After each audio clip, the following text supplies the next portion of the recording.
بسم اللہ الرحمن الرحیم۔ السلام علیکم۔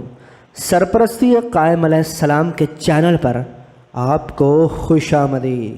علامہ علی رضا رجالی طاہرانی سے سوال کیا گیا کہ کیا امام مہدی علیہ السلام قاتلین امام حسین علیہ السلام کو قتل کریں گے؟ علامہ علی رضا رجالی طاہرانی نے جواب دیا کہ اہل بیت طاہرین علیہ السلام کی روایات سے معلوم ہوتا ہے کہ امام زمانہ یعنی امام مہدی علیہ السلام قاتلین سید الشہداء کی نسلوں کے ان افراد کو جو اپنے آباء و اجداد کے افعال پر راضی ہوں گے اور اپنے باپ دادا کے جرائم پر فخر کرتے ہوں گے، ان کے آباء و اجداد کے ساتھ شریک جرم قرار دے کر انہیں قتل کریں گے۔ البتہ امام حسین علیہ السلام کے قاتلوں کے متعلق ہمارے پاس ایسی کوئی قطعی دلیل موجود نہیں ہے جس کے تحت ہم یہ کہہ سکیں کہ آپ علیہ السلام انہیں قبروں سے زندہ کر کے ان کو انتقام میں قتل کریں گے۔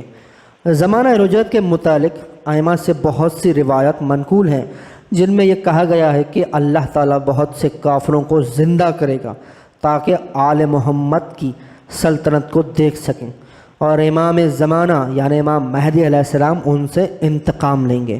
لہذا اس طرح کی عمومی روایات کے تحت یہ بات بھی ممکن ہے کہ قاتلین سید الشہداء بھی ان کا ایک حصہ ہوں۔ اس مفہوم کی ایک حدیث میں پوری تصریح کی گئی ہے۔ ابو حمزہ اسماعیلی بیان کرتے ہیں کہ میں نے امام محمد باقر علیہ السلام سے پوچھا، فرزند رسول، کیا آپ تمام ائمہ قائم نہیں ہیں؟ امام علیہ السلام نے فرمایا، جی ہاں۔ میں نے عرض کیا، تو پھر آپ حضرات امام مہدی علیہ السلام کو ہی قائم کیوں کہتے ہیں؟ امام محمد باقر علیہ السلام نے فرمایا، جب میرے دادا حسین شہید ہوئے تھے تو ملائکہ نے بارگاہ خداوندی میں رو رو کر عرض کیا تھا، پروردگار، کیا تو اپنے بہترین بندوں کے قاتلوں کو یوں ہی چھوڑ دے گا؟ اللہ تعالیٰ نے وہی فرمائی، میرے ملائکہ پرسکون رہو، مجھے اپنی عزت و جلال کی قسم، اگرچہ کئی صدیاں بھی کیوں نہ گزر جائیں پھر بھی میں ان سے ضرور انتقام لوں گا۔ اس کے بعد اللہ نے نسل سید الشہداء کے ائمہ کی ملائکہ کو عالم نور میں زیارت کرائی، جنہیں دیکھ کر ملائکہ خوش ہو گئے۔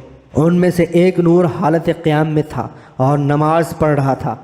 اللہ تعالیٰ نے فرمایا، بِذَلِكَ الْقَائِمِ انتقم منہم، یہ جو حالت قیام میں ہے میں اس کے ذریعے سے ان سے انتقام لوں گا۔